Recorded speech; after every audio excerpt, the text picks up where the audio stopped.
Jack, I appreciate you taking the time to talk with us, and what we were just chatting about briefly was you just sent these samples off to the lab, and apparently they're having a little bit of a challenge figuring out what's in there, right?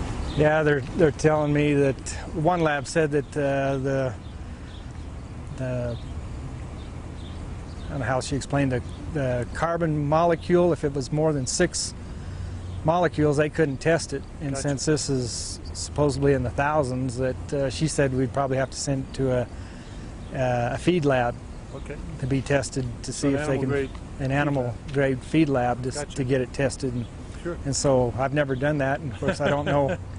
I don't know the basics about how they'd go about testing it and stuff. So probably have to call them to figure out what kind of sample. But so far they haven't been able to find any reason why it works. That's interesting. And stuff. So that is the question. Does it work? Hey, it's working good. Really? So far, everything we've tried it on seems to develop a quicker root system. Okay. That's pretty critical, I would think. Some Vinca we were testing in this house over here versus another fertilizer was about twice the mass of root system. Wow. Versus the other one. I'm assuming when you're shipping and stressing plants that additional root system allows the plant to recover more quickly if you're transplanting it or those types of things. You don't have near the disease problems. We've noticed in that okay. We're not having as much problem with botrytis that we've had before, even on stuff that's even seems to be a little bit overgrown. Okay, help me there. I'm not. Well, like petunias, when they get really big and heavy and mass. Sure. Oh, the more you water them, the more down inside that it wants to get slimy and botrytis in it, mildew. We don't seem to be having that bad of a problem, even when they're overgrown with fertilizer, using it on them. Okay, so they seem to be resistant to go in that direction. They don't seem to mildew out as fast. Okay. The strength in the stems, especially on like snapdragons this year, was phenomenal compared to others years. I noticed when we were last year, you were mentioning, I think it was the red snaps? Red snaps. And you just said, we just don't see it this way. Yeah, the red, usually they get up this high, they just fall over. There's no stem strength in them.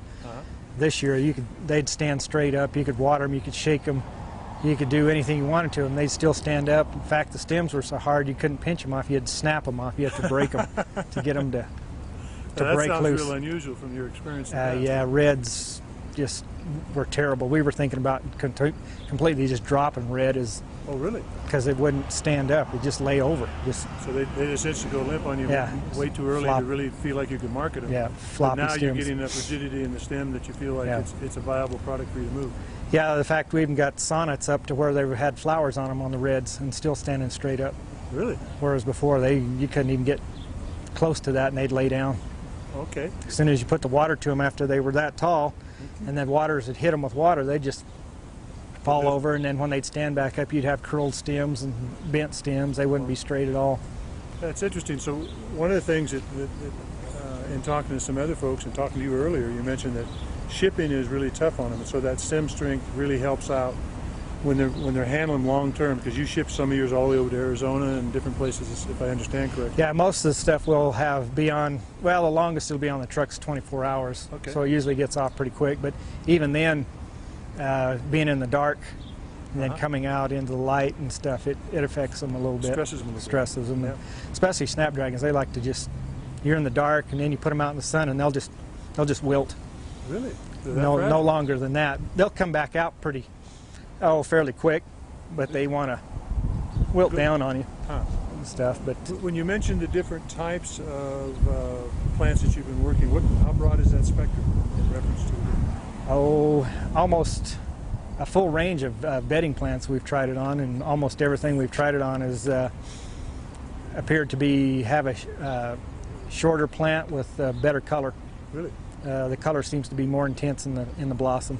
Okay, so when you mention shorter, what you're talking about there is you have a challenge when they get leggy. They get tall and start to flop on you. So that shorter and more compact is an asset as far as being able to ship it. That's what we're looking for in the bedding plants. Okay. Can I interrupt? I'm sorry to do this to you, but first time you ever heard of it? Oh, Jerry just happened to show up here at the greenhouse one day and wanted to see if I'd try it. I'm pretty skeptical about switching fertilizers when you're talking, you know, thousands of dollars worth of product and crop to switch over to a different fertilizer when they've been working with one for 8-10 years. So I was pretty skeptical, but I said, well, we'd try it out on a few plants just to start with, just to see what it'd do.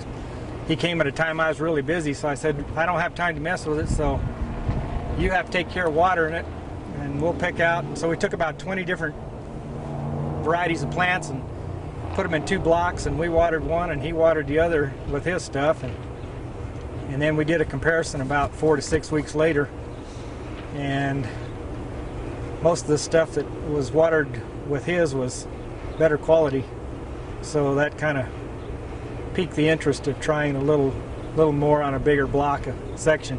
I still wasn't real sure about it, so sent some stuff off to the labs to be checked.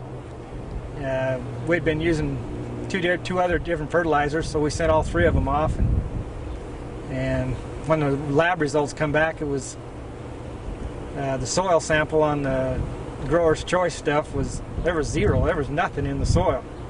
It just was redlined across the bottom, but yet the tissue samples showed, the plant showed everything that was needed.